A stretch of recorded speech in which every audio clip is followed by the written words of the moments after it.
మనం తినే sunflower seeds అదే గ్రాసరీ స్టోర్లో దొరుకుతాయి కదా, ఆ సీడ్స్తో పెంచిన సన్ఫ్లవర్ ప్లాంట్స్ గైస్ ఎంత మంచిగా పెరిగినాయి కదా.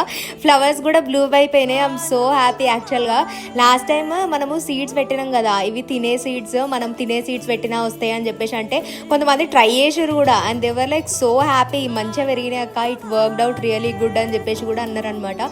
అండ్ ఇవి చాలా తొందరగా పెరిగినాయి గైస్. ఆఫ్టర్ లైక్ 25 days మంచి హైట్ వరకు పెరిగినాయి. ఆఫ్టర్ లైక్ 30 days 1.5 months తర్వాత ఇట్లా మంచిగా ఫ్లవర్స్ కూడా బ్లూమ్ అయిపోయినాయి అనమాట. ఈ ఫ్లవర్స్ అయితే చూస్తుంటే నాకు ఇంకా కొంచెం చూడాలని అనిపిస్తుంది. అండ్ దట్ ఎల్లో కలర్ ఎంత బ్రైట్గా కనిపిస్తుందో. ఒక్కొక్క ప్లాంట్కి ఒక్కొక్క ఫ్లవరే వచ్చిందనమాట. But I have a question guys, ఇప్పుడు ఈ ఫ్లవర్ తెంపేసినాం అనుకోండి, మళ్ళీ ఫ్లవర్ పెరుగుతుందా లేకపోతే అంతేనా, ఇంకా చెట్టు వీకేసి కొత్త సీడ్స్ వేయడమేనా అనేది ఒకవేళ మీకు తెలిస్తే చెప్పండి గైస్. అంటే like this is the first time I'm growing sunflower. So మీకు మీరు ఎక్స్పీరియన్స్తో ఉన్న వాళ్ళు ఎవరైనా ఉంటే చెప్పండి. అండ్ ఆల్సో ఛానల్ మీద 2 కన్నులు వేసి ఉంచండి. అక్క మీ ఛానల్ మీద వేస్తే మా పనులు ఎవరు చూస్తారక్క అని అంటున్నారు. ఇట్లా అన్నాగానే I know you people will still look out for me.